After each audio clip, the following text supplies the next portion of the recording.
have a couple of questions that we have prepared for our wonderful panel. But first, what I would like to do is I would like to give everyone an opportunity to introduce themselves. I'll start with myself. My name is Tiffany Ward. I am the CEO of InspireWorks HR Solutions. We are an HR consulting firm, and we operate here out of Nevada Partners. We are a part of the UNLV TBI program, and we help all of the participants that are a part of that program. And we also have our my wonderful business partner, Dr. Melvin King, who will be here on the panel. I'll let him explain himself as well. And then I will give everyone an opportunity to explain their roles and why HR is important for businesses, okay? So are we ready to get started? Yeah. Awesome. Okay, so I'll pass it over to Dr. Tiffany Tyler. Good afternoon. My name is Dr. Tiffany Tyler Garner, and while I wear many hats in the community, I think my most proudest hat is daughter of Rosie Tyler. My first example of CEO, CFO, and COO. Awesome. And today I'm here to share as a workforce development leader and a professional at the city of Las Vegas. Welcome. How's everybody doing today? My name is Ruben De Silva. I am a educator here in the community, and I'm also a state assemblyman. I represent Assembly District 28, which is primarily East Las Vegas, North Las Vegas. I sit on the Government Affairs Committee, the Education Committee, and the Legislative Operations Committee. And I'm very much looking forward to this dynamic conversation. I know a lot of folks ask, oftentimes, is there a relationship between HR, human resources, and the government itself? And this is very important and a strong relationship and a strong sort of what's called a compelling state interest. So I'm here to discuss that matter and to hopefully have a very dynamic conversation with you all. So thank you, everybody. Thank you. Hello, everyone. Some of you are familiar, some of you are new, but welcome each and every one of you. Thank you all so much for coming here today. My name is Dr. Melvin King. As my wonderful and fearless leader here, Tiffany Ward has explained and said that I am the Chief Organizational Officer for InspireWorks HR Solutions. And we provide a complete gamut of support for businesses who are looking to step into the space and being effective in compliance and effective in organization, talent, and recruitment, acquisition, retention, etc. To that point, as Dr. Tyler, I wear many hats in the community. Honored and privileged to be able to serve here in the community, and honored to be in front of you all today to discuss how HR can impact your business. Good afternoon. I've had lunch, so I'm fine. My name is Brenda Bryant. I am an educator and an instructor at UNR Extension. And what we do is classes for small business owners in just about everything that you're going to run into as a small business owner. If you want to know more about what we do, we actually have a website that has free classes. We also have free in-person classes. So every once in a while, you run into me as an instructor, or you'll run into part of our team as an instructor. And we think HR is important because how do you run your business without people? Great.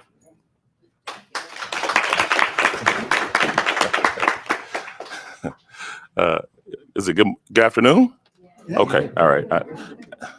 Probably maybe the sole business owner here. Well, I guess not, but I'm Devin Moore, Las Vegas native, born and raised in the neighborhood right behind us.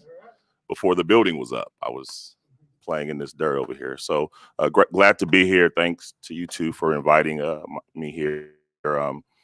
You said something really quick. How can you run a business without humans? We're going to find out soon. Unfortunately and fortunately, but great opportunity to have this discussion. I think it's definitely a worthy conversation for us to have as we undervalue human resources as a department, as well as typically the people that work for our companies and build our dreams. So thanks for having me. My name is, well, good afternoon. Thank you. My name is John Stevenson. I am with UNLV working on this Tourism Business Igniter grant, which is a 2-year grant to try to diversify the tourism industry and diversify the beneficiaries of tourism. But my background leading into the UNLV was that I'm a recently retired assistant chief with Las Vegas Fire and Rescue. And so with that, I'd like to think that I can bring a wealth of experience in that whatever mistakes you think you might make in an HR context, we've probably made it a dozen times. Whatever accomplishments you might achieve in an HR context, we might have stumbled into those too as well. And the things that the things that I take away and I learned is that you may know a lot about teeth, but you don't know more than your dentist. You may know a lot about your GI tract, but you don't know more than your doctor. And so anyone who tries to treat their own teeth all the time eventually gets cavities and loses teeth. And anyone who tries to treat their GI issues eventually gets ulcers and that has problems. That HR is your expert, and learning how to work with an HR expert to do the main thing. He said the really important thing is that you can't run a business without people. But the way you get there is you have to learn how to make those connections, because the tension that you sooner or later face, with dealing with hard HR issues is the tension between justice and mercy.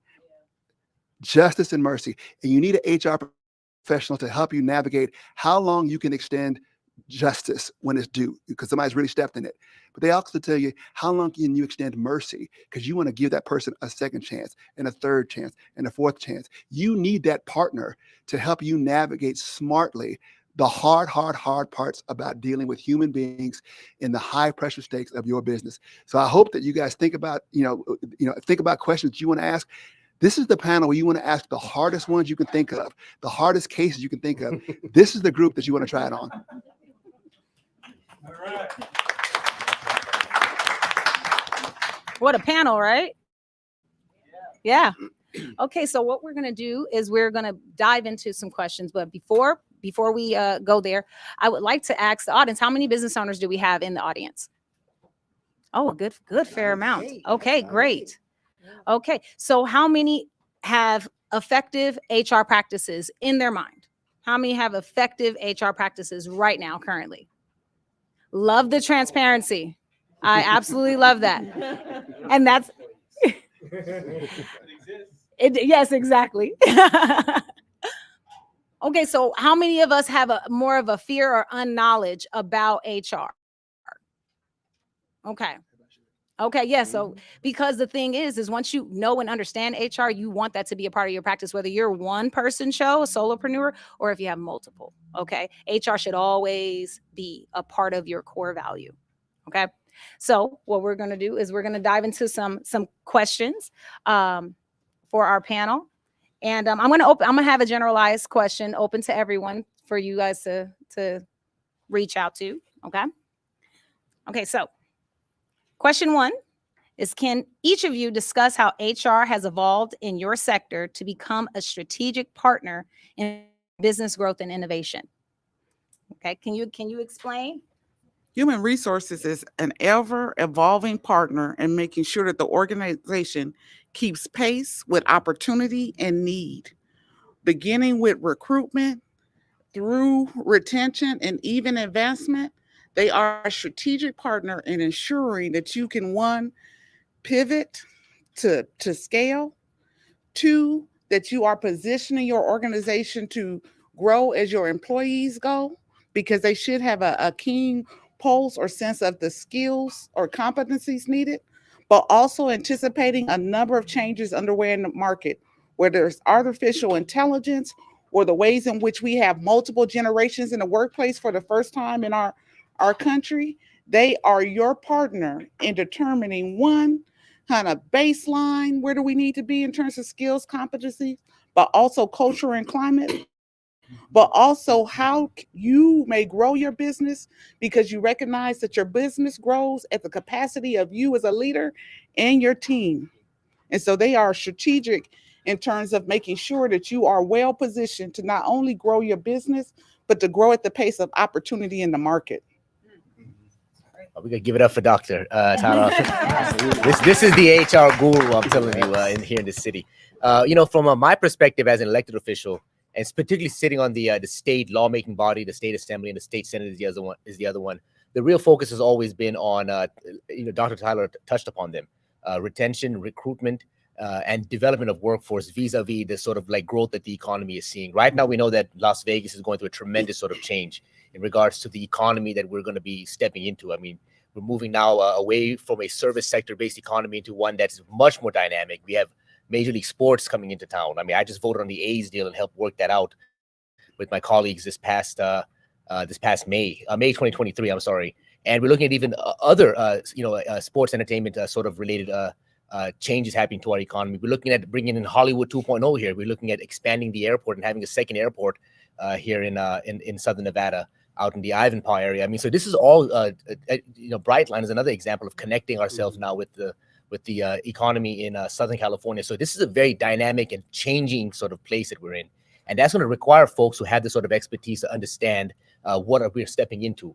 And companies and businesses that are strategically aligned with those sort of partners are just going to be better situated and better prepared to deal with this sort of changing economy. As an elected official, and again, as a lawmaker, particularly, our interest is in how can we support those sort of businesses? How can we allow them to sustain themselves? Because there are going to be some who are surviving and some who are not.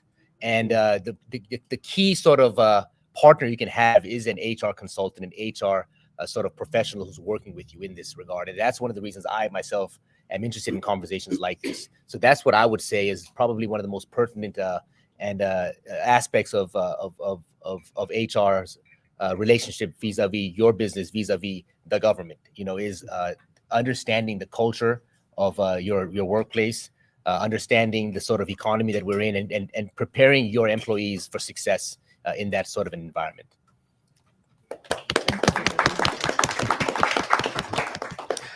I concur with both of these wonderful panelists here.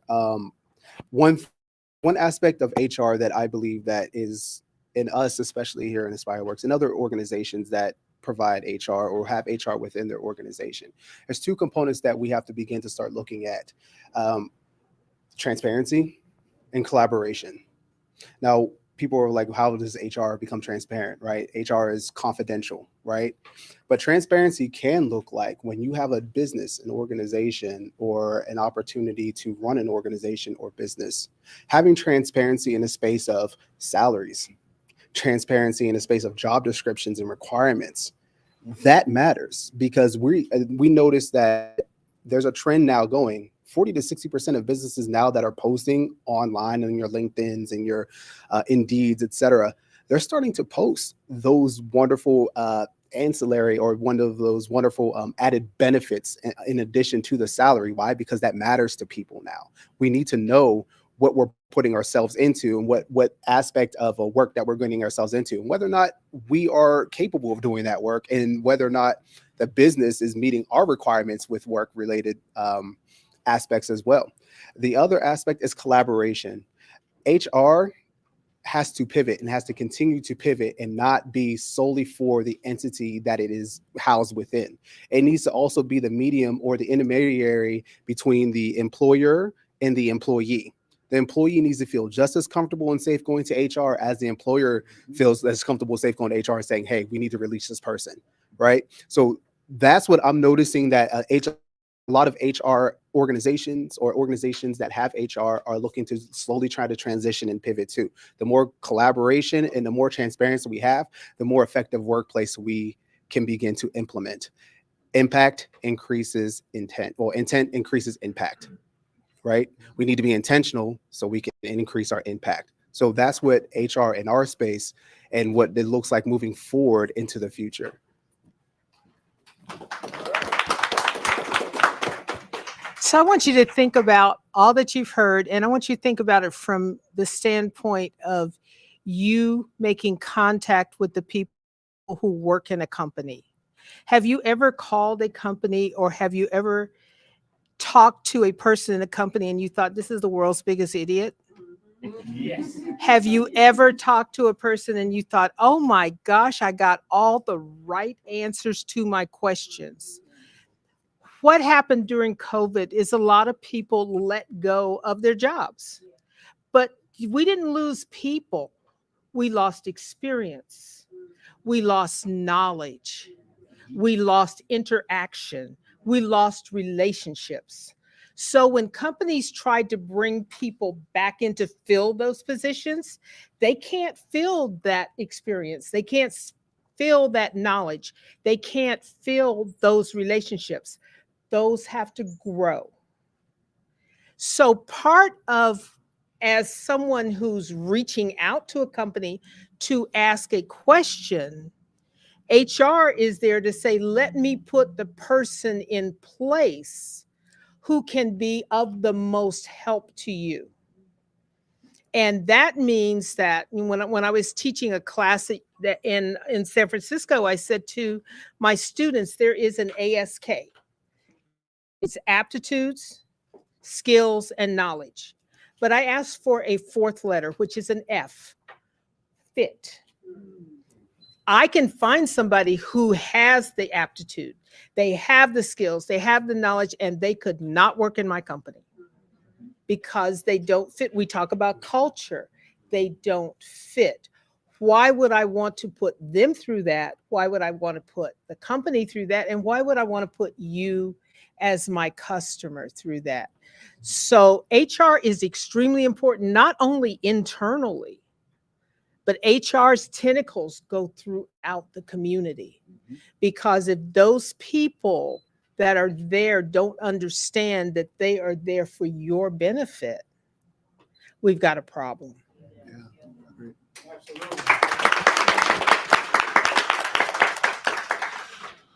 My mind has been going in two different directions. So many great things that I've heard that I often reflect on as a business owner. And we have probably a staff of about, it ranges between about 45 to 65. And one of the things that I focus on a lot when it comes to HR, though, is how can HR be a partner in growth?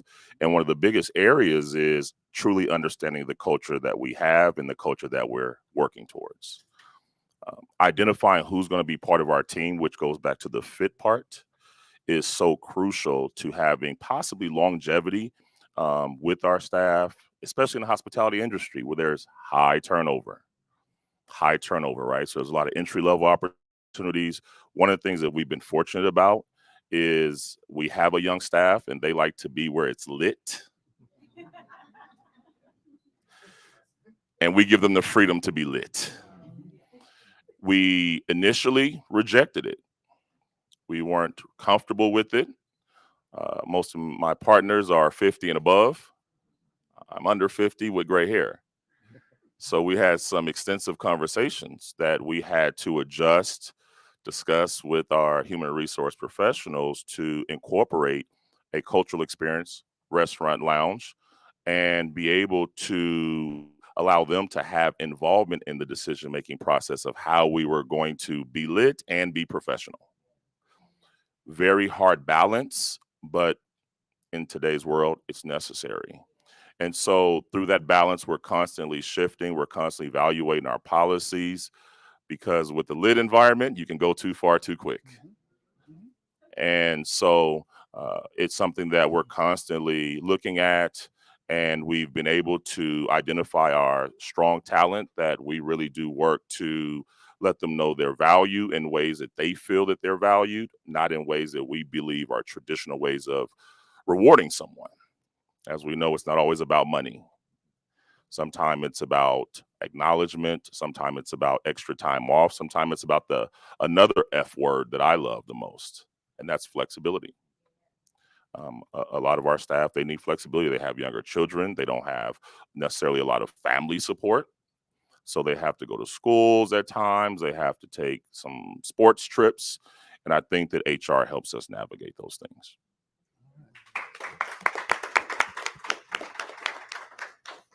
So my depiction of human resources assumes one thing, that it's an effective HR program. And as such, there's two strategies they deploy. One of them is a restraining strategy. The other one is a promoting strategy. The restraining strategy is knowing all the laws and the regulations that keep you out of lawsuits, that keep you out of trouble. That's a restraining force. And so you need an effective HR to help keep you out of trouble. But the promoting side of it is where an effective HR helps promote the best version of your values as a company owner. So if you value speed or efficiency or kindness or toughness, an effective HR helps you get to that point where you maximize the speed, the strength, the toughness, the kindness, whatever you want for your organization. It helps you maximize that. So it does two roles to my mind. It's a restraining force and it's a promoting force.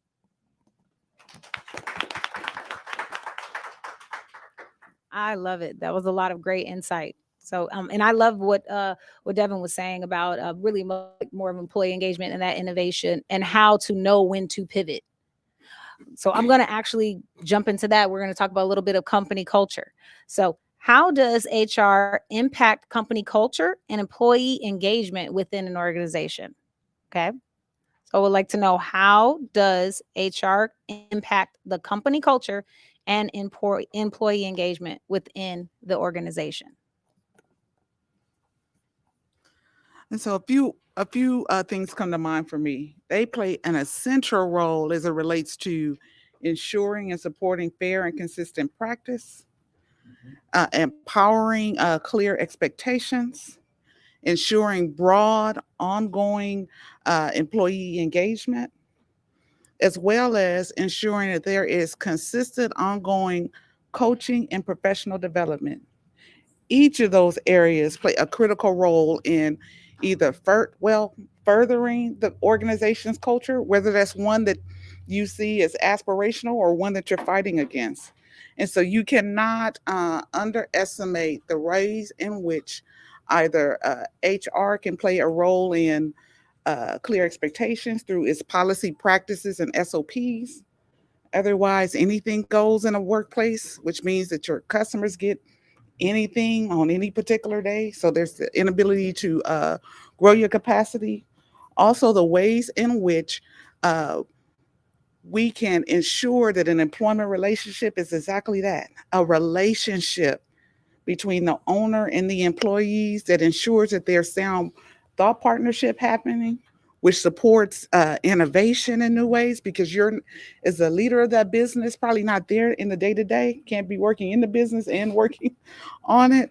And so if you're going to get to that place as a part of the process, ooh. And then beyond that, in terms of the engagement piece, this notion of making sure you have an open door policy is one that goes multiple ways. Not only are they a partner in ensuring that folks that know that it can walk through the door, it's also walking out the door to get you when you need to understand that there's something happening in your culture and climate, and so that you can manage liability. So they play really a very integral role in both of those areas. Again, I want to echo everything that Dr. Tyler mentioned here. And I also want to give Devin a shout out, because I'm very familiar with the apparatus they have in place over at Mariposa. It's one of the best run businesses, I want to say, in Southern Nevada, especially in regards to how they interact with the employees. So shout out to you, Devin, and the team over at Mariposa. And again, I think the assistant chief was correct here. We need to discuss this notion of restraint versus growth and promotion.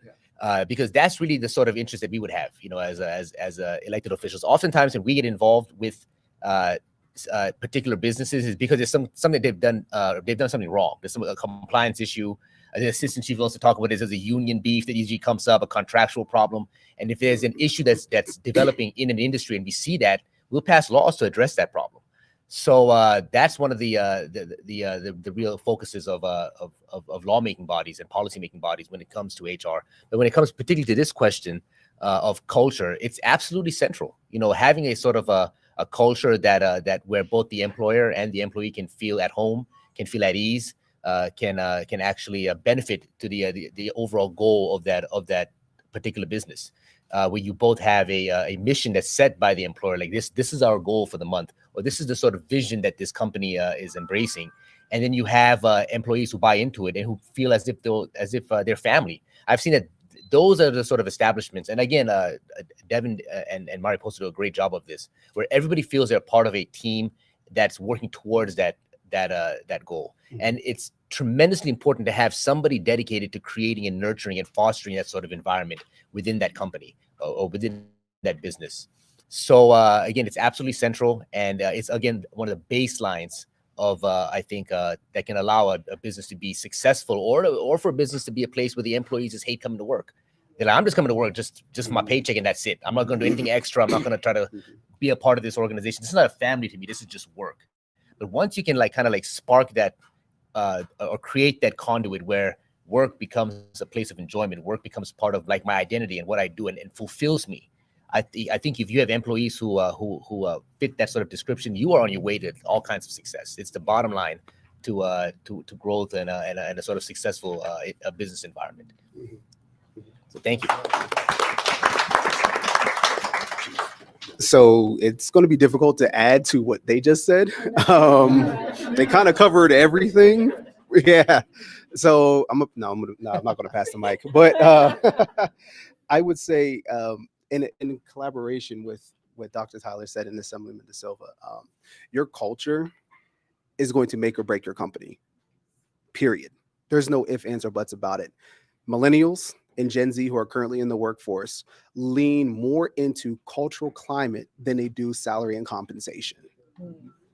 That is paramount to know because they are the ones who are going to be driving the workforce forward for the next 30 to 50 years. So knowing that cultural within your organization, within your business is paramount and important, then that means that you also need to, again, look at the employee engagement aspect of your culture. What is your culture doing to ensure that your employees feel safe, they feel secure, and they see an upward trajectory or upward mobility? Because as Ms. Bryant here said, retention is important. We're losing the knowledge that is gained within the organization, within the company, because people are seeing that they have no upward mobility. They have no way to find access to the next level of success, the next level of development, etc. So your employee culture is your foundation. From there, you build everything from your employee culture. So constantly, always in your mind, thinking about if I was on the other side of this panel, if I was on the other side of this desk speaking into my employee, would I want to work for this company? That's a question you need to ask yourself, because if you are humming and hawing and say, oh, for the most part, it's pretty good, that's not good enough. We need to ensure that this employee culture is effective enough so that employees don't want to leave. They want to say, hey, how can I help the company grow and be better so then I have an opportunity to grow and be better?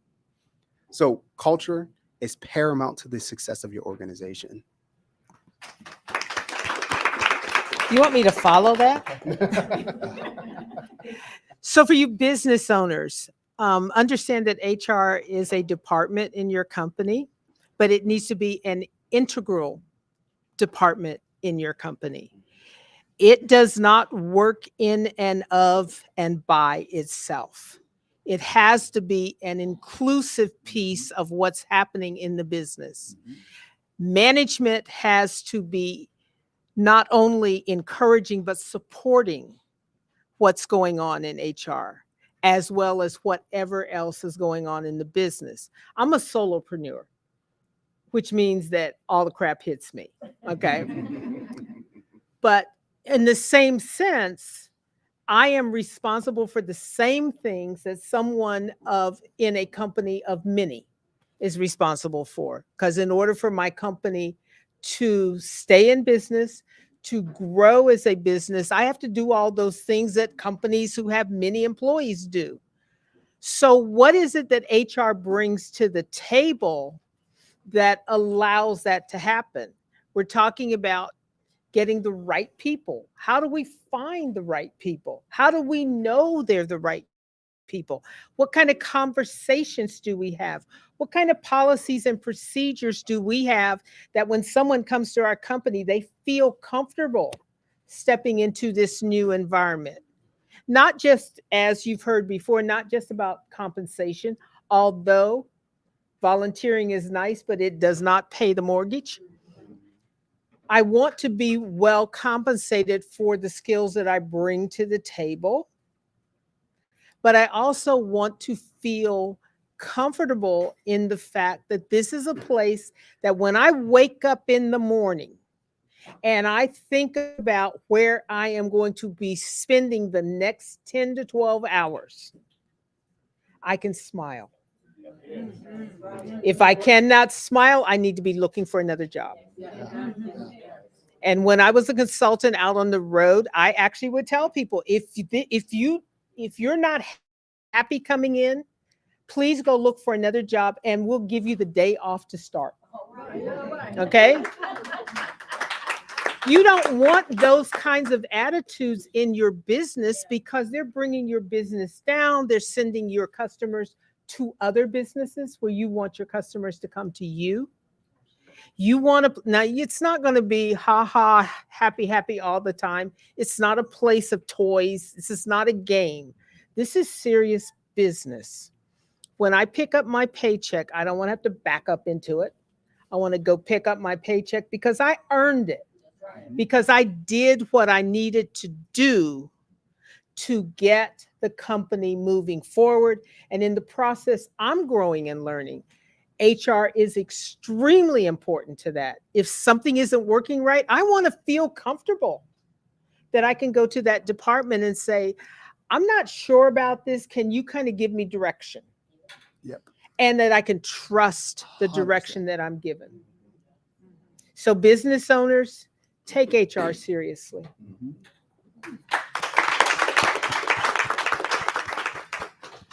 So I get to sit up here and get a lot of lessons.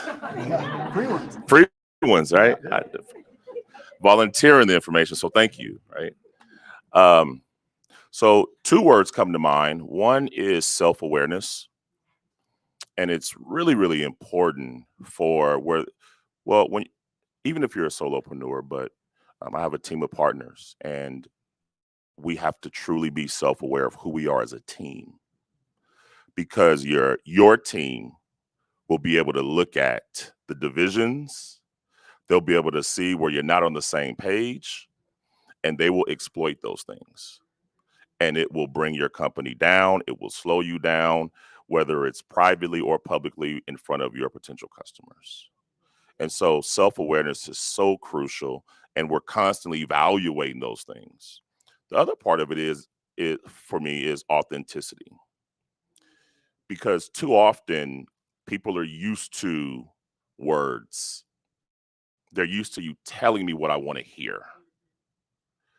Today's workforce wants authenticity. Be honest with me. Be authentic with me. Don't tell me what because you want me to get out there and make you some money. Really be authentic with me and let me know where we're going, what we're doing. Are we aligning with the vision that you told me when I came on board? And when you're deviating from that, they see it and they think twice about it.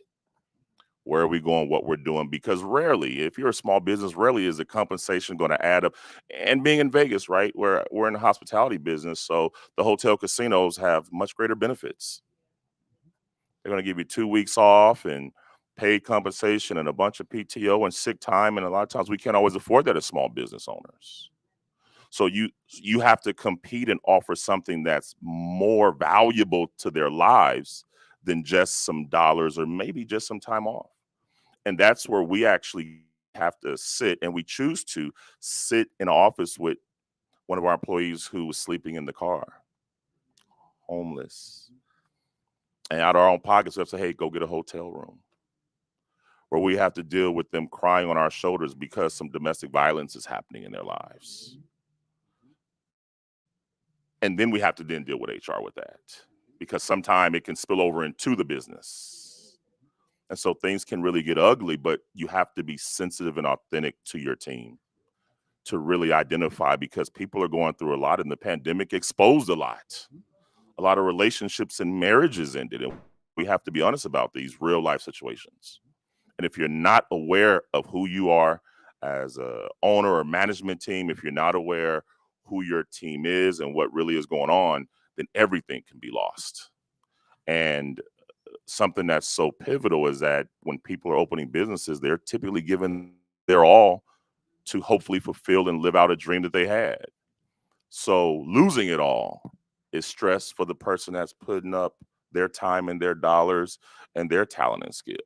There's a lot of risk on all sides of the spectrum, right? As business owners, you don't always have money to pay your own bills because you have to meet payroll.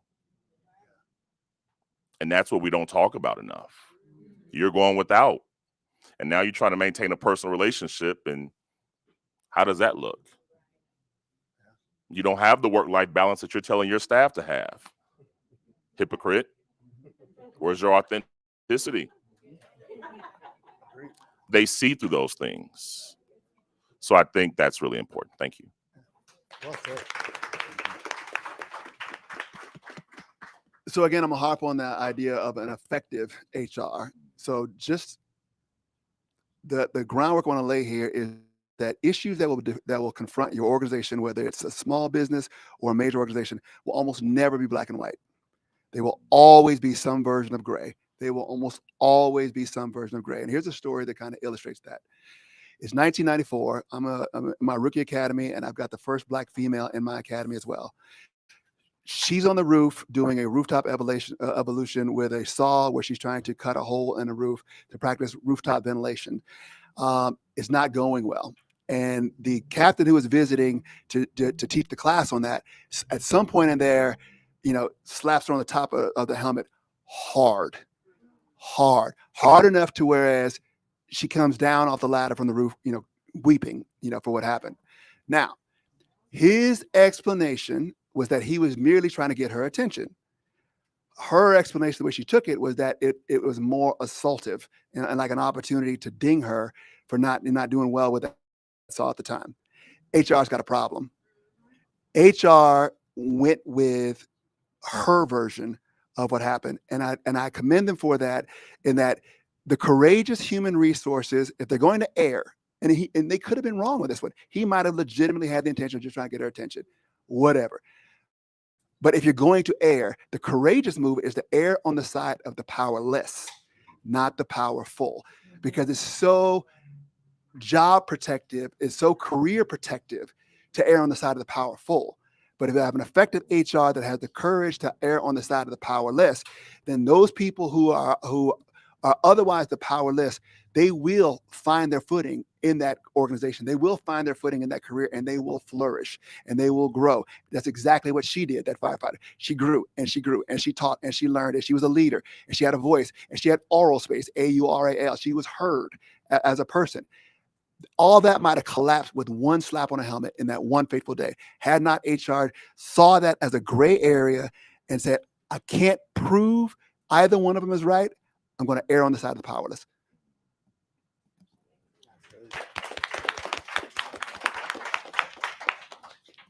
And I want to piggyback off of that as well, because that was actually a great example. Thank you so much for sharing.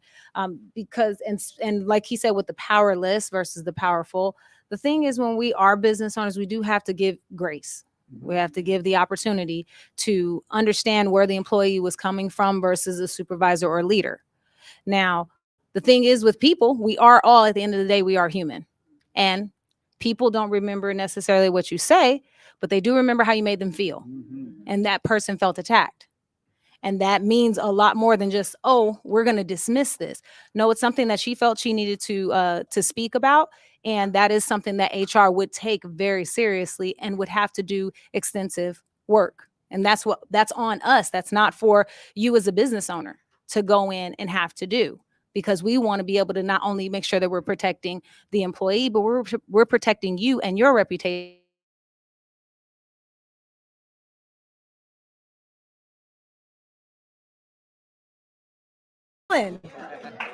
Okay, great.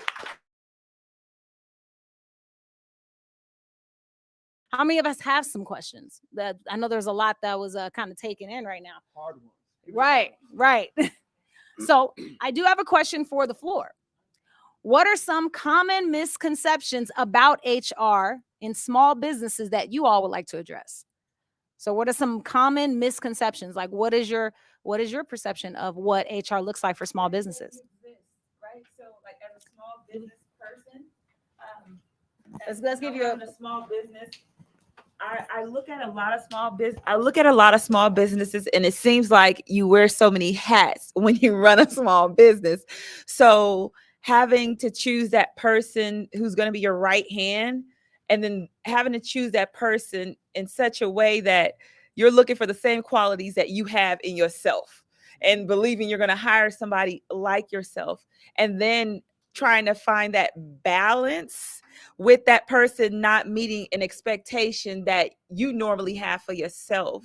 How does human resource, when you're bringing in a group of people or a person, or you're hiring people, how do you decide whether or not this person is a fit for the culture of that company, or they're going to last out? I mean, you don't know, right? So you're just taking a chance. But how do you decide on that? Yeah. There we go. And we'll pass around this mic. The first commandment of leadership is to give a damn. The more you care about your people, the more you will hold them to a high standard. The more you love them, you will protect them from their own shortcomings, and like you'll help shore those up. Where it'll become clear is whether this person is a fit for you or not is how well they accept that correction and that repudiation. Assuming they know it's coming from a good space, that you have good intent, and they're like, if you don't have that, if you haven't created that safe space for them where they know for a fact that you really want the best for them, you've got work to do. But if you establish that and they still are not interested in the training and the education and the molding and the apprenticeship that you're trying to apply for them, then it's just not a fit. It's just not a fit. But as long as they know that you give a damn about them and the organization, and you have high standards, and you believe they can get there, if they're willing to do those 1, 2, 3 ABC steps that you know will get them there, if they're not interested, all right, you know what? Let's just do something different. Then I'll let you go a different way. I'll start over. But that's how you find out.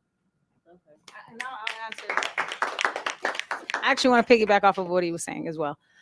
What I do think that would be an effective way to find out if a person is a good fit for your organization is, for one, have your positional contract set in place. Let them know exactly what is your expectations are of them, but then also having an opportunity to understand their personality style. How do they behave when they're under stress? How do they lead under stress? How do I help manage that stress? What is something that could be the worst case scenario, and how would you handle that? Because the thing is, when in business, 9 times out of 10, we're not having the perfect day.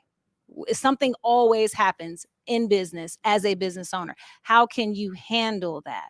What type of personality traits do you exude that I can be able to also help motivate you by learning your verbal cues, your nonverbal cues, your when it's a time to be able to have you take a step back and retreat, and I'll come in and take on that, or have someone that can cross train so that the operations of your business does not stop. So just understanding each other, but also having that clear expectation, knowing how they are on paper, but also knowing how they are as self. Okay. There's one angle that I think we sometimes find challenging, and that's whether or not you want to remove someone from your company fast, or whether or not it's worth the investment of developing them. 100%. Typically, it's a thin line. You mentioned earlier about whether or not you love your staff or not, those people. And I think that's so important, is to make sure that we look inwardly, because the stress of business often takes us into other dimensions. And so now we're dealing with someone that we was hoping for high expectations. We were hoping they were going to be great and be a carbon copy, which I think also is naive of us. How dare I expect someone to work as hard as me for what is my vision, for what is my dream and goal? So I think we have to temper that a bit and constantly do it, because we're going to get disappointed because they're not putting in the work that we are. They're not doing it the way we train them, right? We often think we have great training, right? We pat ourselves on the back a lot. It's never as good as you think it is. Never as good as you think it is. Yeah, and so, and I'm going back to being sensitive to the person that we brought on board, to be able to really identify whether it's the time to say, let's part ways, because it's not just the standard work that you do. It's really the other things. It's the personality of how you respond when there's a small disagreement. It's the energy you give when no one's really watching, but I saw it with my peripheral. Right? It's all those things that begin to add up. And there's an algorithm that's created now that I'm starting to sense, okay, who is this person that I really hired? Because we all have perfected how to answer interview questions. Right, Tiffany? We've perfected how to respond in certain ways and tell you the most difficult thing I had to deal with. and it almost took me out, but I responded perfectly, and I'm here. I'm really the great person you're looking for. I'm that person. Hire me, please. And the thin line is dependent upon how self-aware you are, and I believe how much time you take to clear your head when making difficult decisions.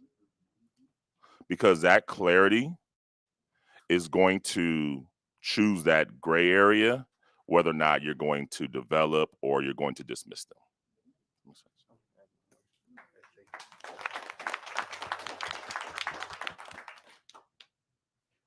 I do it. Yeah, let's get the questions. I was going to respond to that, but I'd rather get more questions from the audience. Yeah. Yes, hi. Good afternoon. Thank you everyone for being here. Welcome back, Ruben De Silva. I have a really important question for myself and obviously all my fellow entrepreneurs in this room. As many, maybe not many, but a lot of us have gone through divorce while either being an entrepreneur during, before, or in the middle, and all the way around that. So I know I also have a case of that. I separated because I did have my company with my partner, so of 8 years. So that was a very long time. So have we built a resource for us to have therapists that actually are entrepreneurs? And if not, there's an idea for y'all. You're welcome. um, because when I was going to marriage counseling, even though I wasn't married, we decided to try it. It didn't work out. We eventually got separated because my therapist didn't know how to answer those entrepreneurial questions and give us like the balance between personal life and relationship advice.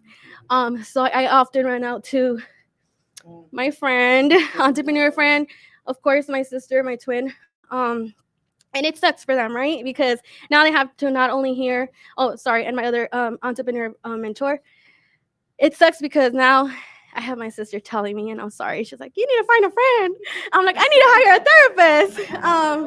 Yeah, she has her own business. We have two businesses. We have one partner together. We each have two businesses, and we have a whole life, right? Not only do we also work full time, not only just we have family stuff and whatever, so forth and so on, but I would like to see that, and if on behalf of all the entrepreneurs here, I'm advocating for that. So I hope someone hears me and takes and launches that, or if it's already there, like give us that resource, especially on a budget. We are entrepreneurs.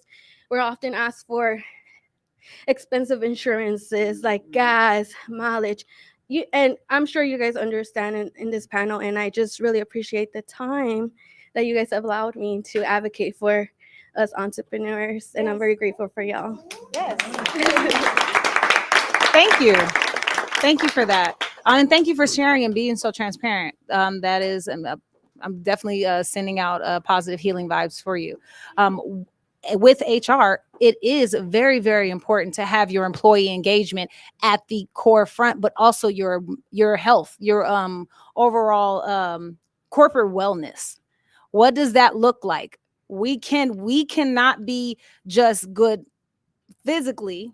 We have to be good mentally as well, because we can shut down. So a lot of one of the innovative things that has happened with HR is that they are bringing in health and wellness programs within organizations. You can add that to your programs. One of the great things I'm honored to say is that I'm a certified sound healer. So I do sound healing. Yes, I do. I do sound healing actually for the city of Las Vegas. So we and we just did one, or I just did one a couple of days ago for them, because they saw, and we're going to be doing one here at Nevada Partners next week as well. I didn't know if I could announce it yet or not. I know. Well, he just gave me the go ahead. He gave me the green light. But yes, the wellness of our individuals is so important, because we want to be able to have that strength to keep going, but we do deal with everyday situations. We have issues with our kids. We go through divorces. We go through breakups, or someone made me feel bad, but we still have, our businesses have to keep going. So what do we do to be preventative and proactive? And that is a huge thing for our businesses, our business owners, is to incorporate that into your company culture. That health and wellness is at the forefront. If anything, I would recommend having a therapist on, not necessarily on staff, but on consulting, on, like, if they are on some form of on call for you, if you can be able to afford those types of situations, or you can talk to your HR team and see what they can be able to do. This is where we go out and we connect with other industries. And when we connect with other industries, we start seeing where we are aligned. Okay. So I definitely agree that it should be a part of the forefront of understanding our leaders, so that they can continue to lead our organizations, but also for us as well.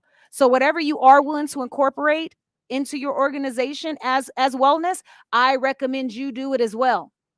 Don't put anything into practice into your business that you're not willing to do for yourself. Okay. Yes. One of the things that we're privileged to have scored in the building today. So thank you guys for being here. Listen, I think I was introduced as a serial entrepreneur by the doc, and it's true. I do have multiple businesses, but let's be honest, entrepreneurs, right? Affording that is not always is doable. Most times you don't have the budget for that, and it's choosing between, right, products. It's choosing between marketing. It's choosing between a bookkeeper. It's choosing between a myriad of things. And you don't always have necessarily the money for an HR consultant. At least you don't think you do. When you understand the value of it, you say, I have to find it. I can't go without it. It's that critical to my business. And maybe I can only afford 1 hour a month with this person. Hopefully they have flexibility, Tiffany and Rico, maybe for them to afford you guys. And if not, get with SCORE. They got access to money and dollars. Steven, he told me he has access to money and dollars. So Steven is going to help you guys get some of that. Yeah, Steven is going to, I'm putting him on that. But until you get there, it's critical. And I think your suggestion was great. We do have to find some support groups. And maybe there's a health and wellness group of people in our city that can take your recommendation and say, hey, I'm willing to be a SCORE-like group of people that's willing to give, 5 hours of my life a month, because it's in the vested interest of my community of entrepreneurs to say, maybe I can offer some of my time in that way. And I think that we have to have these conversations. I'm glad to sit in this masterclass of people, because I'm getting really, really nourished here to be able to have some of those opportunities and options for us, because I also went through divorce through business. And obviously it's extremely difficult. But thank goodness and thank God I have been getting through it, and it's a journey to get through it. So. I actually have a question. Well, while he's going to hand the microphone over, one thing I want to piggyback on what he said was, it's something Dr. King and I talked about just a couple of days ago.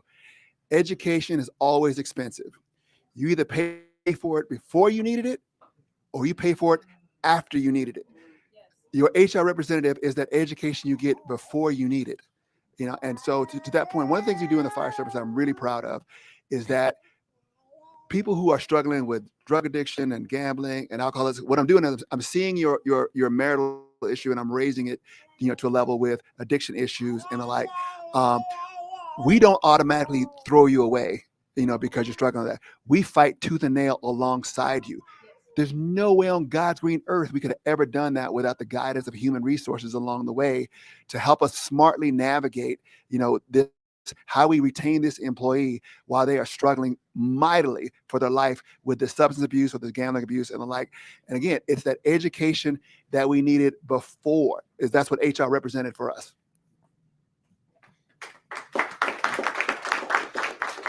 We'll take this question over Hi, here. my name is Frank Manto. Thank everybody for being here. It's pretty much of a statement, but I want us to get a correction if I'm wrong on this one. Now, I grew up in the late 80s, early 90s. Okay, so it tells you how old I am. All right, so I've been through a lot of the changes of society. I left Ohio at the age of 18, 5 days after I graduated, and I joined the United States Marine Corps. Okay. Thank you. One of the things that the Marine Corps taught us was having a culture. What I think a lot of entrepreneurs don't understand is how to find and figure out what their culture of their business is. Yeah. And what the Marine Corps had taught me is it boils down to core values. What are your core values as your individual that you are going to develop your business into? Give you an example for the Marine Corps, it's honor, courage, and commitment. All right. Plain, simple, cut and dry. We are there to honor our country, honor those that are with us, have the courage to be able to go out there and do the sacrifice selflessly that no other people are not able to or willing to do, and have the commitment to be able to be there and do the job that needs to be done, regardless of the situation. All right. So, as failed two other businesses, shut one down to go with my current business to lead into being a successful entrepreneur, it boiled down to me finally, getting back to the roots, because I forgot it, is getting my core values of my business to get my culture statement in place, because I do plan on hiring people and bringing people in. So correct me if I'm wrong, but you have to have your core values before you have your culture statement or your culture involved into your business. Thank you. Thank you. Thank you. Oh, we have one more question over here. Hi, thank you for your help. My name is Lily Samington. I am also an entrepreneur. And regarding the hiring people, and I know it's a thin line when you say become more familiar with your employee. I actually had hired a person for 3 years and a half. This person was for marketing, and he was referred highly well recommended by other people, other entrepreneurs. So I did hire him, and well, there was my marketing. I was not getting any results, but throughout the time, I got to know him, his wife, and his kids. Then it was more so like a family, right? Not quite, but. And then I started noticing that I was getting no results. So when do you know when to say goodbye? So 1 year went by, the next year went by. I was constantly paying, like you're supposed to pay your employee. He was not really my employee. He was another entrepreneur, but I was paying for his services. And with that, Christmas, and I always like to give the extra bonus on Christmas. It's just beautiful. It's part of being human, right? So years went by, and he stopped answering my messages. He still owed me some work. Later on, he came back 2 months later, and he apologized. And I asked him, listen, we need to part ways. And he begged me, please, no, I really need your help. I need your business. I continue another 6 months, still no results. Finally, we parted ways. I told him, listen, I really need to part ways. But 3.5 years, no results, no one sale. Maybe not one sale only. So, but I felt like, oh my God, he needs me. His family needs me. How do you separate from that? How do you, when is the time to say goodbye? Yeah. Thank you. Everybody's up here murmuring and mumbling because everybody's like 9 days, KPIs. We need to see impact. We need to see results, right? Yeah. Yes, all of that. And at the same time, you mentioned something very important to what John said. When we give a damn, when we start investing in our employees and start understanding who they are outside of their work workspace and we start becoming semi-attached to who they are as an individual. And it's very difficult to find that time, find that space of saying, it's time to sever ties. He begged, he pleaded, please keep me on. I need the money. Please keep me on.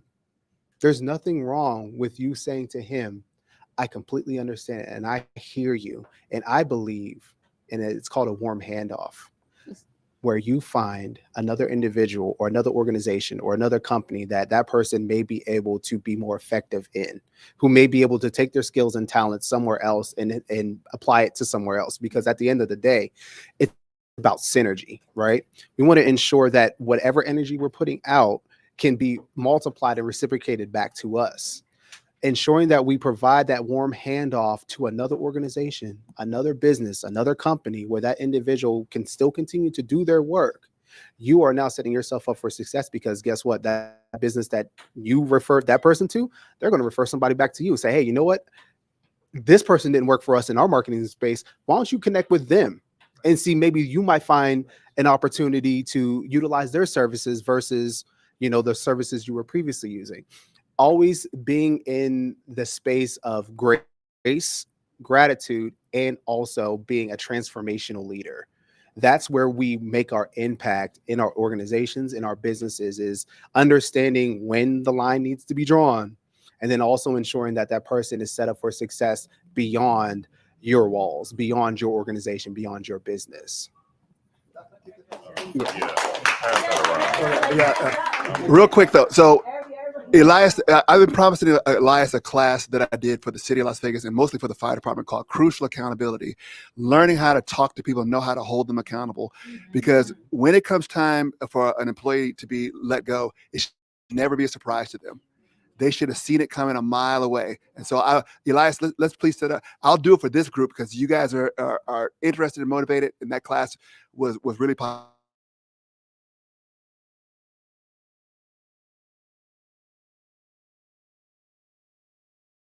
With Elias, I will.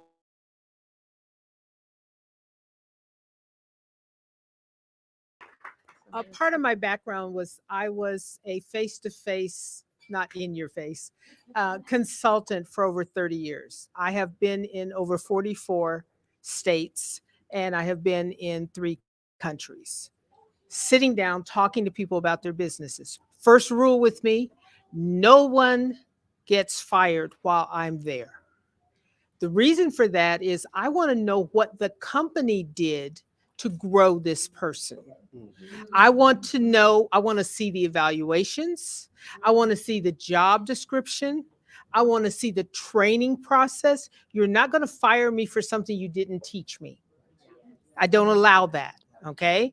Now, if all of those things are in place, then we have the conversation with the employee.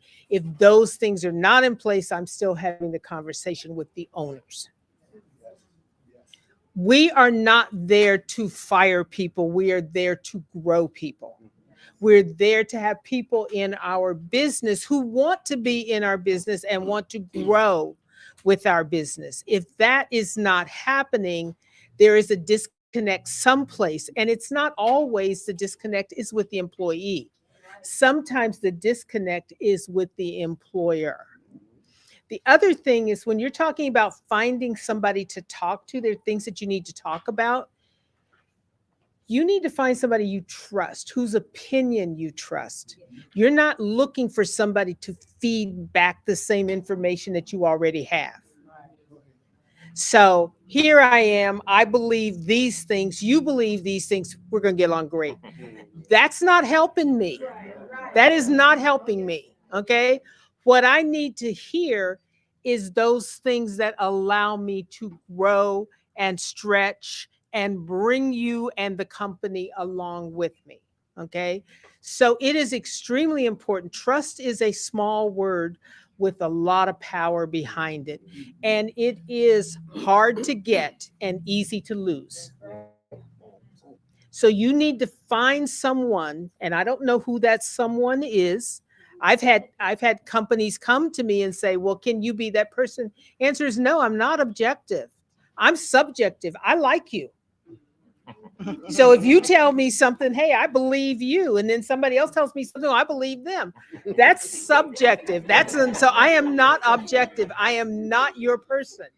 But I want you to find the person in whose opinion that you trust so that you can grow. Because that opinion has to tell me where I need to make some changes, as well as where others need to make changes. By the way, I can't change anybody else. It's enough trouble trying to change me. Okay. So my job is to make sure I'm true to me. Shakespeare was right. To thine own self be true. We don't know our truth. And it takes a lot of work for us to get to our truth. Once we know our truth, we can stand in it. Yeah, I've been around Marine Corps for a long time. I work with all five branches of the military. Okay. And the culture is, this is who we are. This is where we stand. Are you with us or are you not? There's no, well, no. You either are or you aren't. What is the culture of your business? What are you looking for when you're trying to hire someone? And I'll give you a really quick example. When I was in Hawaii, I worked for the University of Hawaii. A lady had a job opening. I thought it was a perfect job opening for me. So I told her that. So she set up an interview for us to sit together. We talked about the job. And I don't know how I had the courage to say this, but I said to her, you don't need to interview anyone else. You found your person. She doesn't know me. I've only been in the islands for less than a year. I don't even know all of island culture yet. She trusted her gut. And that's part of what you do when you're working with HR. You've got to make sure that you guys are working together. Those policies, procedures, job descriptions are extremely important, but sometimes you just have to say, you know what? This is the person. Okay. And she was right. I did get the job.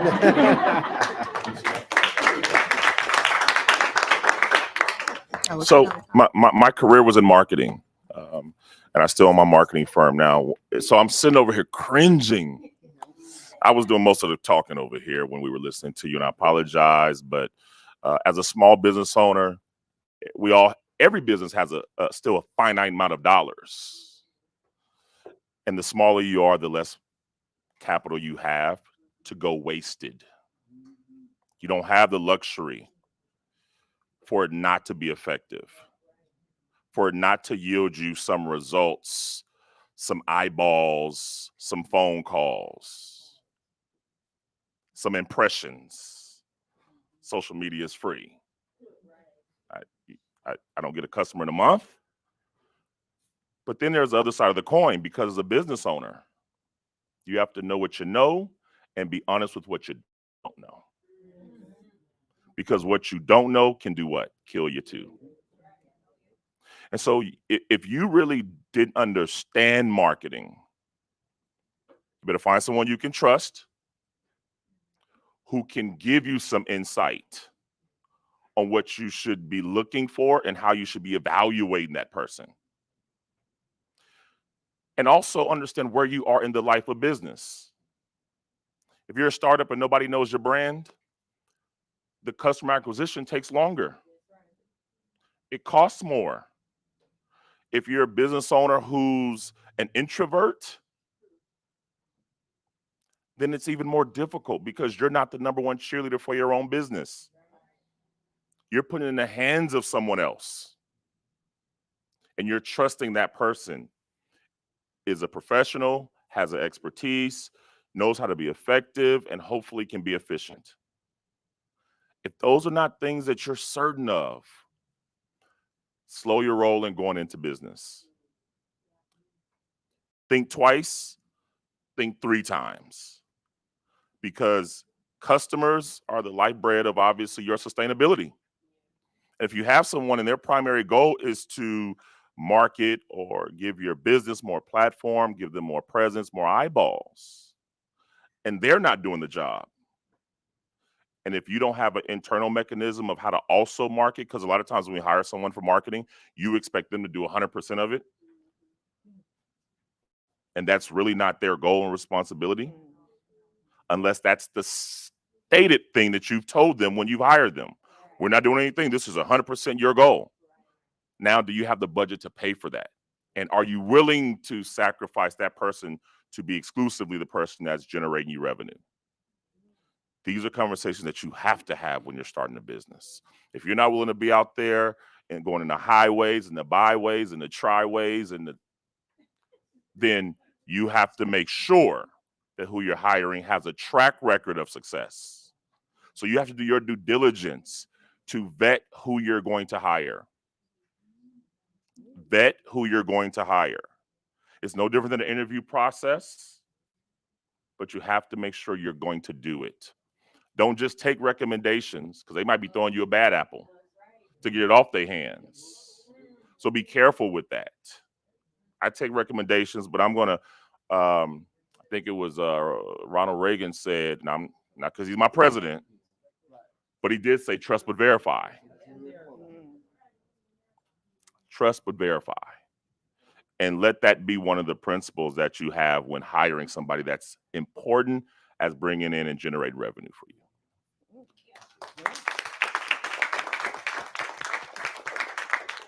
So all that you're saying is kind of tying into the question that I had was, when do you know it's time to cut and cut your losses with people that you're familiar with? I mean, when is it business is business and personal is personal?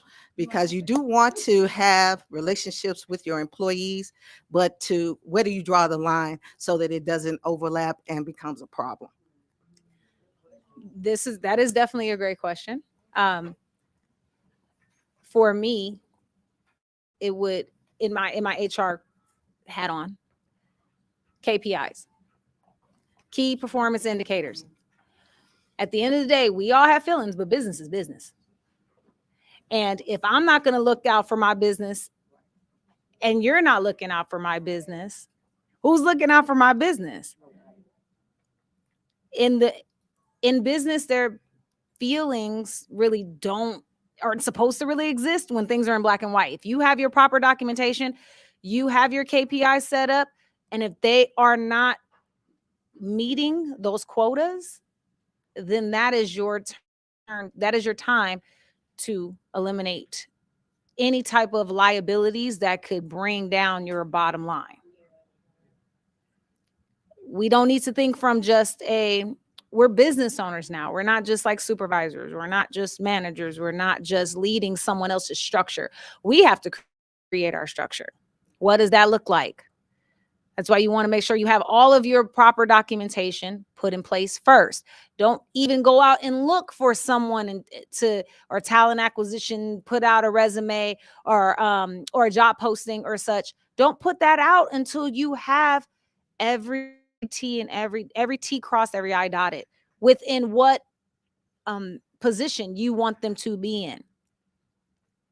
And we know as entrepreneurs and solopreneurs, those that don't have any employees, you wear many, many hats, as Brenda said. Are you keeping track of what those hats look like so you can decipher, hey, a lot is going on right now.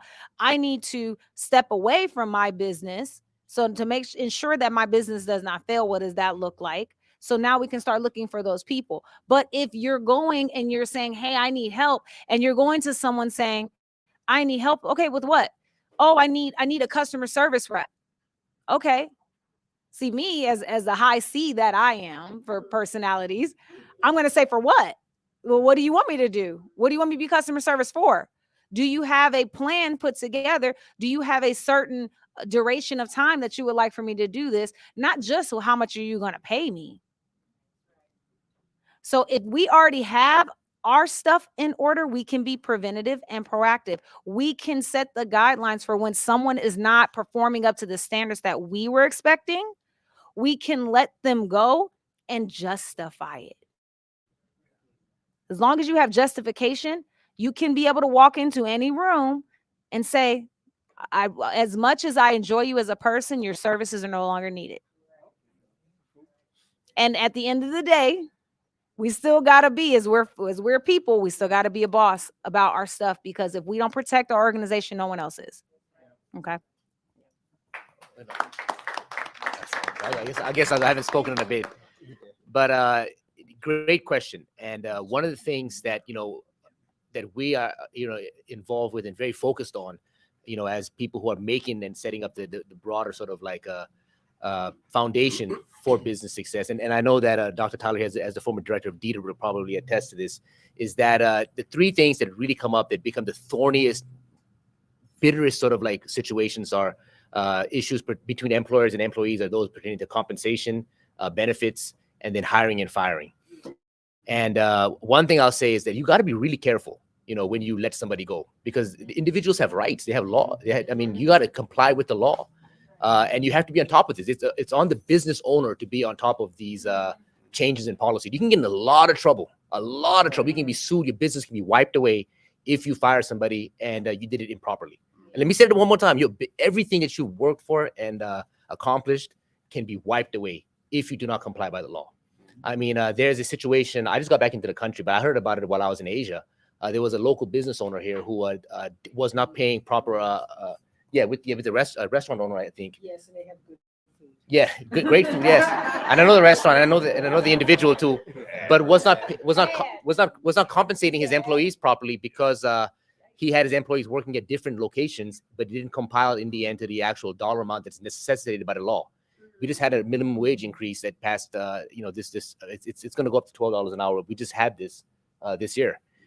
So you have to be on top of these things. If you improperly fired an employee and they come back at you and say, again, with those KPIs, and you, even though they were not performing properly, you did not comply to the actual process of letting that employee go, you can get into a lot of trouble.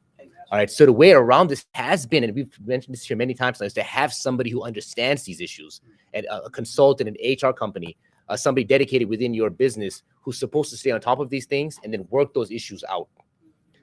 Because if you have to have all your I's dotted and T's crossed and everything before you let somebody go. And again, the thorniest, bitterest sort of situations we have to oftentimes inject ourselves in is those related to compensation. I don't even want to talk about folks going on strike and unions getting involved in a local business matter. It's a real thing. So you have to understand the layout. And again, education is key. You got to know the sort of policies that are in place, so you don't make a mistake. And the chief said this properly, and he's absolutely right about this. The focus always is on the powerless versus the powerful. Did you, as the person in power, the business owner, the CEO, the boss, violate the rights of an individual? And if you did that, you can be in a lot of trouble. So again, the best way around this is to have a dedicated person who understands these matters, who's going to keep you from getting in that hot water.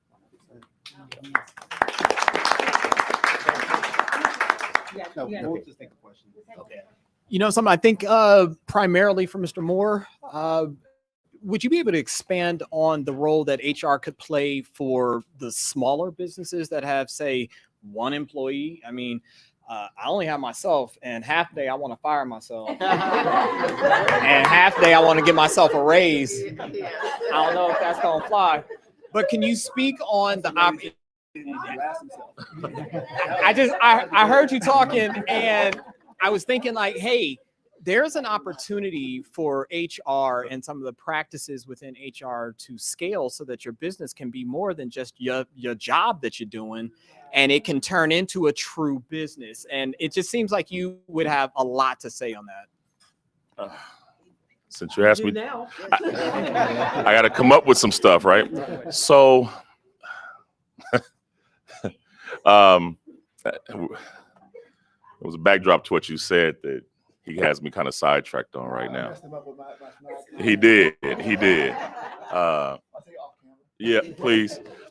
But thanks for asking the question. And forgive me for 2 seconds, because I just want to touch really quick on that line of when do you part ways with someone. One of the things that we really like to practice is we really don't fire anyone. You really fire yourself. Should not be surprised. Yeah. And we're very clear on that from day one, is that we're not here to fire you. us bringing you on board is because we believe in you and we want, matter of fact, we need you. So please, let's have success together. And otherwise, if you no longer find yourself here, it's a mirror that you have to look in, not because we wanted to let you go. All right. So most entrepreneurs are solopreneurs. Let's start there. All right. Most African American businesses are overwhelmingly solopreneurs. Problem. So one of the things I was thinking about when I was sitting here was, is there a way and this kind of goes back to the wellness conversation of, is there a way to create where you can collectively pull and say, hey, I'm a solopreneur, the five of you are. Can we maybe put some dollars into a pot and go to a HR company and say, we're going to pull our money together and say, can you give us some type of a shared deal where we all hire you together? We're a consortium of business owners, of entrepreneurs, because we actually need you. And so we're all going to maybe have $100 a month that we can put into this pot. Can we pay you $500 a month and you give us X amount of hours? You defray the cost. I'm just because again, we as startups, as micro, as small business owners, we have such tight budgets where we're playing all the hats and we don't know what hat is on at the time. We're just working. We're just trying to make ends meet, deliver, make customers happy, execute on our contract. And as a result of the myriad of things that we're faced with, it is very difficult to say, okay, what budget can I dedicate for this? It's difficult, and I understand that. But, everybody say but. That's the but I was looking for. That's the future that we're building for.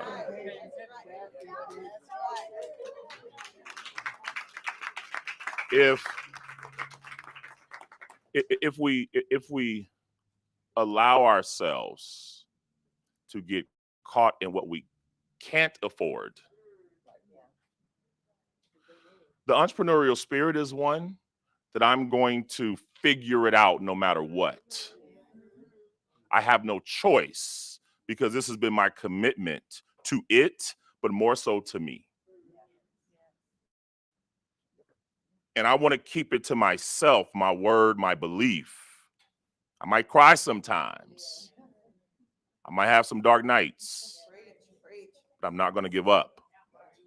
And because that's burning in me, I'm going to have to be more creative and innovative how I get some much needed services for this business that I'm choosing to invest my life in. If you're not going to invest your life in the business, don't do it. Don't do it. Now, let's be realistic, right? You can work a job and have a business, right? That's very common and practical. Equally, because we go walk and chew gum, because at the same time, we have to have multiple streams of what? So, since that's the case, we have to make sure that my life is invested, even though all my time may not be. Right? We see that difference? Because my life is invested in this business, I'm going to have to go out of my comfort zone. I'm going to have to give more. I'm going to be running on 2 hours of sleep for periods of time. Not always, but for periods of time. Because if you do it long term, your health is going to be compromised. It's a guarantee. Tried it. Now I have long-term migraines. Don't do it. Right? So to the answer, it's where you have to be willing to give 10 times more than what you knew you had in you. And whether that's being more creative with building relationships, because I may say, hey, what do you need in your business, Doc and Tiffany? Maybe I can barter some stuff with you. Maybe I can bring value to you because I really need your services. Maybe I can collectively pull with someone. the ingenuity and the creativity of the entrepreneur should always be present. If we allow that spirit to stay present, we will find ways to get some things done. And when you can't, find people and resources to ask for help.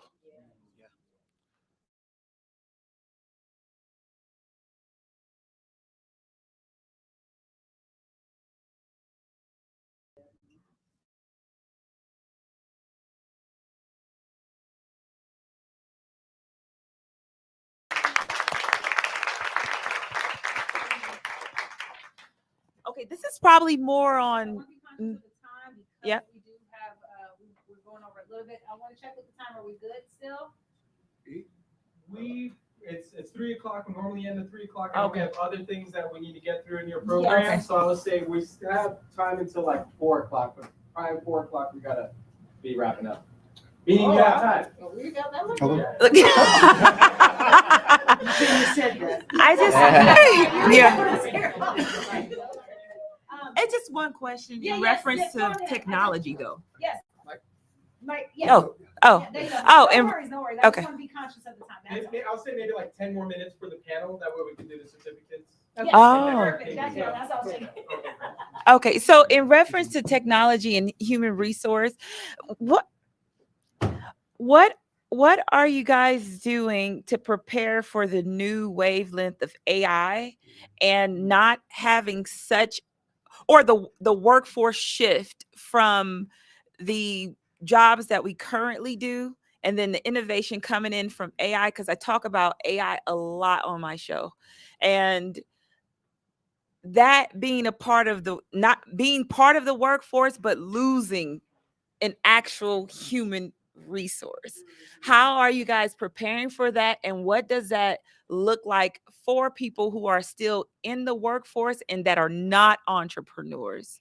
Where is human resource, preparing for this influx of technology, sweeping out jobs, moving people over into different jobs, and then still like you're going to and let me just put it in like layman terms, going into Walmart and less checkouts with people and more lanes, so the human resource is now moving. How does human resource prepare for that? And the employees who are saying, what about us? And we don't have the skills of AI or like that. Yeah, no, absolutely. I think it's very important that we acknowledge the fact that AI is here to stay. Yeah. And not only is it here to stay, it's going to be an integral part of every aspect of our life, right? We went from having a computer that sat on our desk at home to walking around with a processing power 1,000 times greater than what we had even 20 years ago, 10 years ago, in our phones that fit in our hands, right? In that space, when you're an individual who is looking at the future and you're looking at how is AI going to impact me, especially in our business, we have to start thinking about succession planning, right? How do we allow AI to be integrated into our organization, and then also not making sure that it supplants the key individuals, key personnel. HR is the space where we understand the nuances of humanity. AI won't. So first and foremost, anything that is engaging with humans and human interaction that involves the assessment and analysis of a human, we should always be making sure that HR is ran by a person, not AI. Because a computer is not going to care that your child was sick and you had to take them to the hospital. They're going to say, you didn't call, you didn't show, you're a no call, no show. See you later. HR is going to be that intermediary between AI and the workforce to ensure that we still maintain a human component to our workspace, because that matters. We have to always embrace humanity and the humanity within ourselves and the humanity within our business and our organization, so that we are able to continue to move with what? Grace, right? And understanding and flexibility, right? John and I had this conversation just the other day where we were talking about the impacts of AI and how is going to change the workspace. And then until AI is able to be sentient and think on its own, we still need to be sure that we are ahead of the curve and constantly learning and engaging ourselves and improving our skill sets and developing ourselves so that we are effective in our roles and in the roles that are coming in the future. Anybody else? And actually, yes, he is 110% correct. AI is going to be here.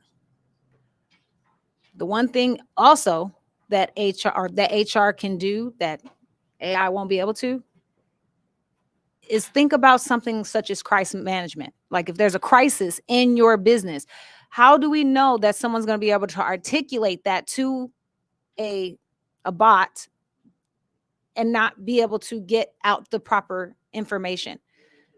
When you're having an actual human as a part of your human resource, they're able to pay attention to verbal cues, nonverbal cues. Is this person being deceptive? How do I understand their body language? How do I understand their personality? How do I know when a person's not giving me the full information because they're scared? Not because they don't want to stand up for themselves, but they're afraid of losing their job. So it's up to the HR professionals to be able to pay attention to those certain type of things. It's up to the professionals to pay attention to the documentation. Now, that's one thing the AI can do. They'll give you some great documentation. Got to look over it a little bit because they may put some different languages up in there and, kind of twist some things up. But we have the opportunity right now to say, hey, what does succession planning look like for that business? Especially that can be a part of your succession planning. Does this position have an opportunity or a window where AI could take care of this? So now we can do more of a SWOT analysis and saying, hey, okay, I don't have to really necessarily worry about filling that type of position right now if it's not already filled. Or if we are going to go into that route, how can I ensure that this human can still be able to help operate that AI? Maybe it can make their job a little more easier where they can be cross-trained to do something else within your organization. The great thing about us is that we are people. We're humans. We want to be able to still interact with each other. So even if a position does within an organization and is more effective with AI, that's fine. Let's find something else for that person in your organization. That doesn't mean they have to leave the organization. We can be able to figure out ways to be able to pivot if you feel that they are still an asset to your organization. Because when us as business owners, we're not looking to have one person stay in one position for the time and the duration that they're with us. We want to see them grow and excel and move forward, right? So when we move them up, instead of trying to find someone else for that position, if that one has been allotted during the succession planning for that next position, okay, they're being success up to a managerial director position. Now we just cut costs. We got a chance to cut costs because we don't really necessarily have to hire for that one. But that would be a part of that full analysis and audit of your business. And that's where you would have, have consultants that are able to help you as well along the way to figure that out. Okay.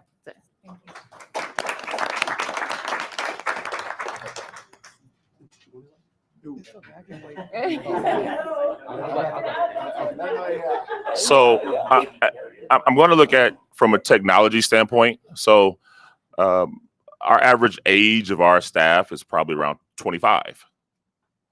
And so what we find a lot of is in every little crack and corner, they're stopping to hop on their phones. So it's something that we have to constantly address with them wanting to hop on their social media. Because this is not something that you faced 10 years ago where there was an addiction to social media. And I'm not saying only young people are addicted to social media either, though.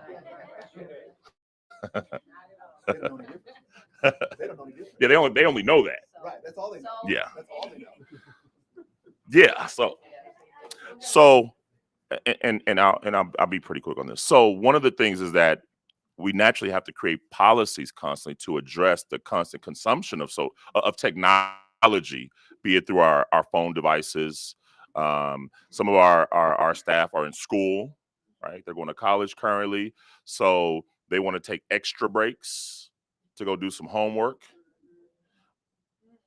while we're paying you. And so these are things we have to constantly address. I want you to get all your education, but I'm paying for this time and I need that for me. So we do have to make sure we keep policies to address technology and all the advancements of it, because obviously there's glasses with the camera on it. So your staff could have that and they could be always going live while they're servicing a customer and a customer doesn't know it. And these are things that you have to stay on top of. Ideally, HR will, but as an owner, you have to regardless.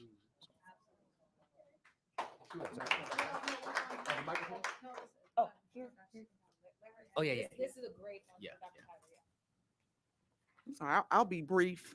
I have 2 cents, and if I had more than 2 cents, I would double down on everything I've heard here.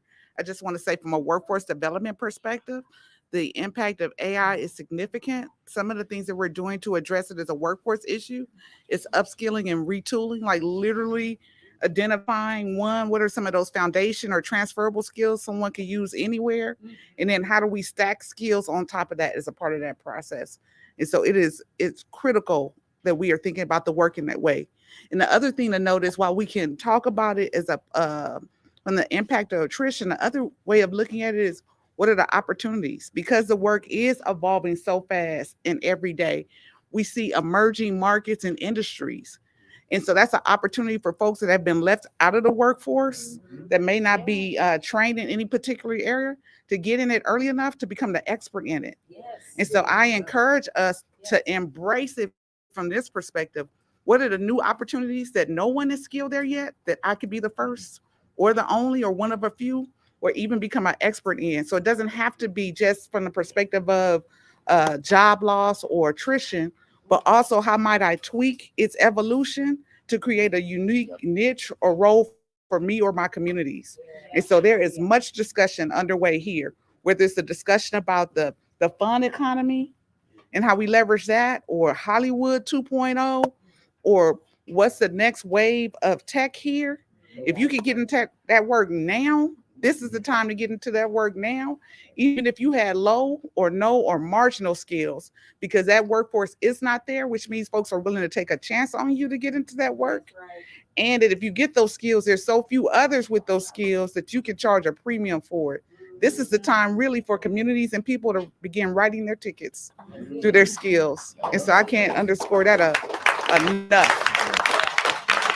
And if I could just throw my a couple of other 2 cents on some other things that came up here. One, as someone married to a solopreneur, I think within 3 months, I realized that he didn't just have a business, we had a business. That's right. That's right. We literally were, because organizations and businesses go through different stages, we literally had something like a child at that house that we had committed to raising, because whether or not he was going to make payroll and the lights were still on in our house required us to be in partnership. Mhm. And so from that perspective, even if I don't believe I can make the business investment in employee well-being, my marriage necessitates that I make a personal investment in us finding the communication skills to collaborate and coordinate, because it is unlikely that if you have even one solopreneur in a household, that business is only impacting them. It impacts everybody around, even if it's just time in childcare or who's going to pick up the children while they're getting a product out the door. And so I encourage you to really think about it not only as a business investment, but if you are a solopreneur or a micro business, you need to make some of those investments just to sustain yourself in doing that work. I'll also note that as a part of this discussion about when do you know to cut your losses, it's important for us to get clear about how we are talking about and defining fit. Just like you wouldn't show up to a interview with no interview questions, no job description, and one word like, oh, I want marketing. When we don't take the time to get clear about what it is we specifically want those employees or the contractor to do, it's like showing up in a one-word interview where we say we want marketing and you say yes, and so we expect that it will yield everything we ever wanted. And so in terms of even some of the intangible things, we got to bring words to them. So it's like, well, they're not showing initiative. Well, what exactly does that mean? Does it mean that you saw me on my phone or that I took 7 other calls? Like even getting that specific, particularly because, like you said, when we don't follow policies and procedures, it can literally close the doors of our business. Whether it's the ways in which things get gray when we talk about protected statuses like race, gender, orientation, or those things, or being able to document that we're fair and consistent in our process, it isn't just a matter of do I like you. And my final 2 cents, we are at a place where folks are looking for more than just compensation. Some are looking for purpose, flexibility in a number, and to fully bring themselves to the work. When I started in the workplace, I was told check your emotions at the door and you were here to do the job and not make friends. That is not the world of work now. And so as business owners, it's even more critical to realize that this work is calling for you to be in dual relationship with people, not just their employer, but the person that knows them. But if you're in business, especially for yourself, you can't lose sight of the first relationship you're in is that employment relationship. We're having clear expectations, whether that's KPIs or just a job description or process for how we get down in this workplace, whether it's lit or not, becomes critical for us. And so I encourage you, especially if you are working just for yourself, wanting to fire yourself each day, but hope to work with somebody else one day, to use every stage of your business as it grows as an opportunity to support its growth in the future. Whether that's through policy or practice because you partner with a consulting firm, or just even being clear about who you are as a leader, or understanding what your values are, because they are like a compass that is going to take your business wherever you are reinforcing. And so you can't say I'm optimistic, but you're miserable every day you come through the door, and you're okay if they are providing less than exceptional customer service to your clients. Whatever shows up in practice really is the compass. And so you got to be clear about not only those values, but actively monitoring and coaching and responding to make sure that they're always in alignment as a part of that process. That's my 2 cents, but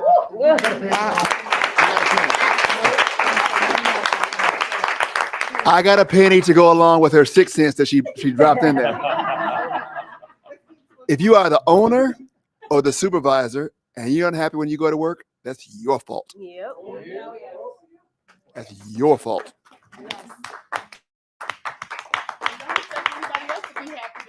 Yeah, exactly. If it was a thing you were going to put your life down for, right? Let's give it up for this panel. Yeah. Thank you all so much for attending our what do we call this again? Thank you so much for attending our HR workshop panel. Once again, I want to give a huge shout out to Dr. Tiffany Tyler, Assemblyman Ruben De Silva, Dr. Melvin King, Brenda Bryant, John Stevenson, and last but not least, Devin Moore. And I am Tiffany Ward with InspireWorks HR Solutions. And thank you guys so much. We'll be having some other workshops coming up, and we'll be having another panel just like this at Promise Startups coming up in the fall. So thank you guys all so much for joining, and we'll be networking. Oh, actually, before we network, we have some certificates to give to our participants of our 4-week workshop. So I'll give you a quick brief description of what our workshop was. We had a 4-week workshop that we did earlier this month where we taught the fundamentals of HR. We teach them about proper documentation. We taught them about employee engagement. We taught them about the DISC personalities, how to understand each other as well as their employees for effective communication. And then not only how to be able to utilize that before hiring and selection.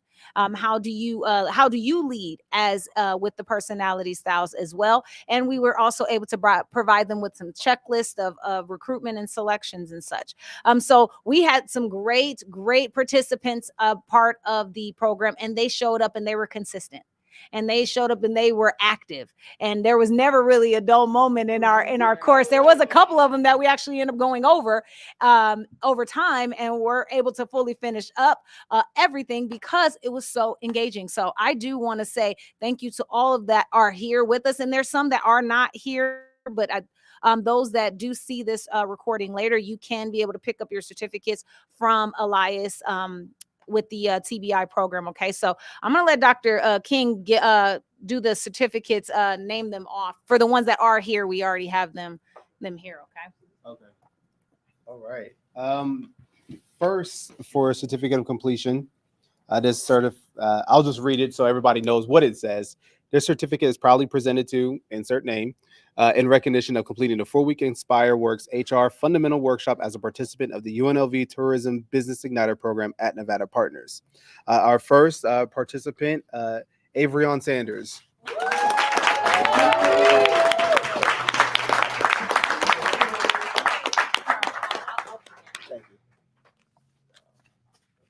Come on, get that picture. Get that picture. Come on.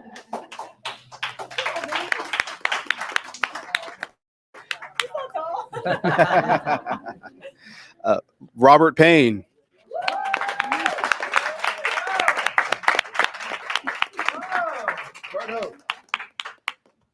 Well, thank you.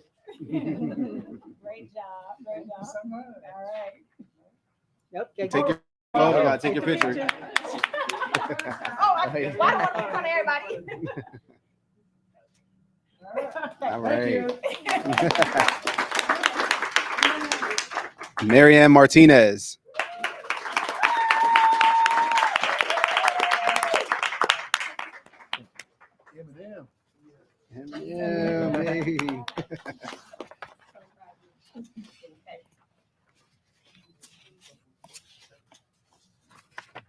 Thank you. Thank you. Rashonda Brown.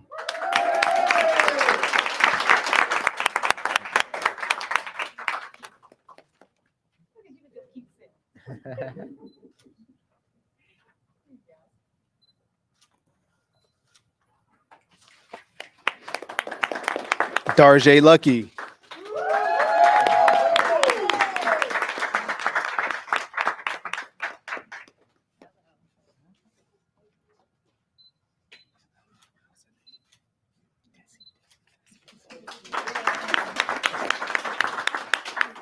Tessie Angel.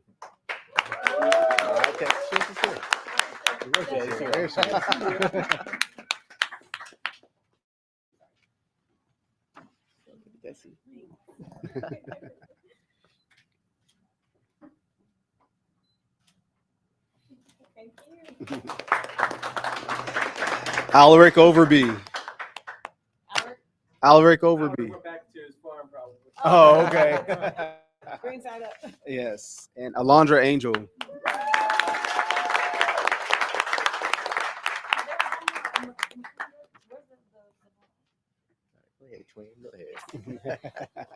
there's twin. Twin. Thank you. And from a Seclinda. Yes, and last but not least, Seclinda.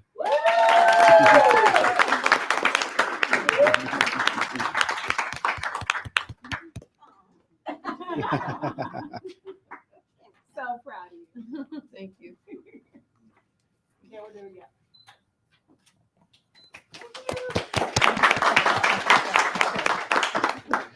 Okay. Well, once again, thank you all so much for joining us. And we're going to take this time now to are we going to have closing remarks? No? Oh, so, okay. Sorry. So no special guests, but we'll network. How about that? How many has business cards?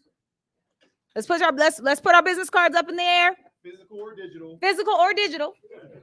Okay. And we'll take some time and network. And thank you all again so much for joining us for this panel.